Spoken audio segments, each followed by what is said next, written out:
Bonjour à tous. La vidéo du jour, ça concerne ce magnifique Cayman Air. Cayman Air qui a déjà fait une petite cure chez nous, une petite cure de préparation.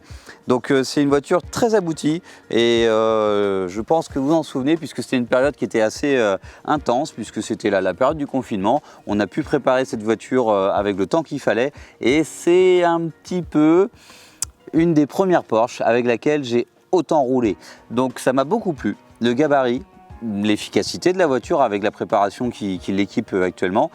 Mais ouais, le gabarit, voilà, on roule beaucoup dans des 911 aujourd'hui, des 991. Le Cayman, sur les petites routes, c'est particulier. Ça a vraiment quelque chose de différent. La position du moteur qui est centrale, j'ai vraiment aimé. C'est vraiment un outil fabuleux. Alors je vous ai parlé un petit peu de cette voiture et de ses caractéristiques de conduite, pourquoi j'aime cette voiture. Maintenant, on va vous parler de la préparation qu'on a fait. La voiture est arrivée, donc c'est donné pour 335 chevaux, un Cayman Air. C'est un moteur que j'ai trouvé assez intéressant. Et ce que j'aime bien chez Porsche, c'est que toutes les prépas qu'on a pu faire jusqu'à maintenant, les gains y sont.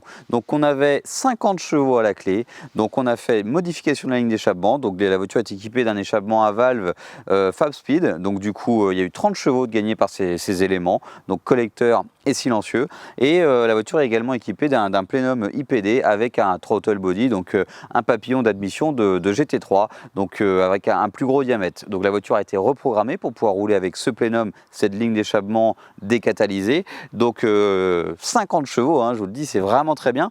Et la voiture marche quand même très fort. La voiture est assez compacte, légère et franchement, les premiers essais sur piste ont été vraiment intéressants pour le client et sur route, ça m'avait beaucoup plu. De plus, elle fait un son vraiment fabuleux, limite démoniaque. Très bel exemplaire, voiture très peu kilométrée, 40 000 km tout rond. Pas d'accident et forcément entretenu comme il se doit puisque la partie freinage est neuve, les amortisseurs sont neufs mais les amortisseurs ce ne sont pas n'importe quel amortisseur, ce sont des KW Clusport donc qui avaient été installés préalablement chez Manthey Racing et par cette occasion chez Manthey Racing il y avait aussi un CAE qui avait été installé, vous connaissez sans doute mais au cas où le CAE c'est le levier de vitesse qui rend les boîtes mécaniques assez intéressante à conduire, puisque même si aujourd'hui les boîtes double embrayage sont très intéressantes, le côté puriste, si on ne cherche pas la seconde ou la microseconde qui fait que le passage de rapport est engagé plus rapidement, le CAE c'est quand même super cool. Et pour faire une balade sur route et un petit track day, la config est vraiment sympa. On parlait configuration de la voiture, blanc et noir. Ça marche très bien, je trouve que ça fait ressortir les petites grilles qui sont sur le côté, les rétroviseurs, les jantes, etc. etc. Dedans, il y a quelque chose qui est quand même super cool, ces sièges. Le Cayman Air, il faut savoir que c'est quelque chose qui a été produit à très peu d'exemplaires. Je ne vais pas vous donner un nombre, sinon je vais dire une bêtise, mais c'est vraiment très peu produit et très peu connu. Ce qui fait qu'il y a une vraie valeur et une vraie cote. Et je pense qu'un Cayman Air, dans cet état, avec peu de kilomètres, c'est pas un mauvais investissement. Donc du coup, je vous parlais des sièges, mais ce qui est marrant, c'est que du coup, on a ce rappel de couleur blanc qui est prolongé comme ça dans l'habitacle avec la console centrale et les éléments, les inserts du tableau de bord. Donc touche sympa pour aller avec le CAE qui a été installé dans la voiture, c'est ce petit accessoire en carbone qui permet vraiment d'apporter un côté racing avec l'élément mécanique, mais avec cette finition, ce petit enjoliveur en carbone, ben, ça fait vraiment classe et ça aurait été dommage de ne pas l'avoir. Tout à l'heure, on a abordé le sujet préparation de cette voiture. Elle est préparée, donc j'ai dit Track Tool, c'est franchement ce qui lui convient le mieux. Elle a l'essentiel pour faire une voiture qui est stable et qui roule correctement sur piste, mais qui est clairement envisageable d'utiliser sur route également. Donc du coup, on a parlé d'un échappement avec les sorties carbone, c'est quand même toujours cool. C'est toujours plus cool quand elles sont en carbone d'ailleurs, puisque là, ça n'a aucun intérêt, à part le côté esthétique. Mais bon, ici, vous avez l'échappement à valve avec cette partie qui sert à éviter les turbulences et l'effet drone. Donc la voiture chante très bien, mais sans cette nuisance qu'on appelle justement ce phénomène de drone.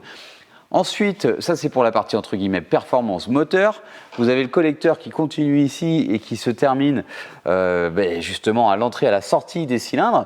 Et on voit que la voiture a roulé un petit peu dernièrement puisqu'il a vraiment pas la même couleur que la dernière fois. C'est vraiment un bleuté, un orangé, un petit peu jaune que franchement c'est très chouette, j'aime beaucoup.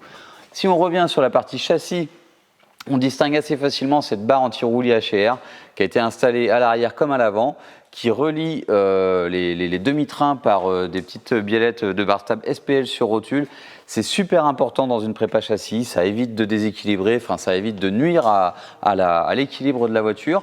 Des amortisseurs que je vais vous montrer juste ici, des KW Club Sport, donc le plus haut de gamme de ce qui peut se faire pour un track tool, une voiture qui peut faire de la route et de la piste. Et ensuite, on va passer devant pour vous montrer, même si c'est très similaire, on retrouve cette barre anti-roulis HR, de la même marque forcément, des biellettes de barre stable SPL et les mêmes amortisseurs, toujours les KW Club Sport. Vraiment de la belle pièce, à savoir que la voiture est chaussée avec les pneus qui vont bien, hein, le fameux Pilot Sport 4S. Donc ça, franchement, c'est le pneu du moment. La voiture est montée sur un système de visserie goujonné, donc ça permet de caler comme on souhaite la voiture pour avoir une largeur de voie plus ou moins importante. Et c'est aussi pratique puisque quand on défait la visserie de roue, les écrous, la roue reste en place. C'est des petits détails, mais ça compte quand on veut faire de la piste, puisque c'est les choses qui font qu'on ne va pas être embêté, on ne va pas perdre de temps, et on peut mettre différents setups de jantes sans souci de savoir si le T sera parfait. Pour résumer cette présentation et ne rien louper des options et des particularités qu'a cette voiture, ça se passe en dessous.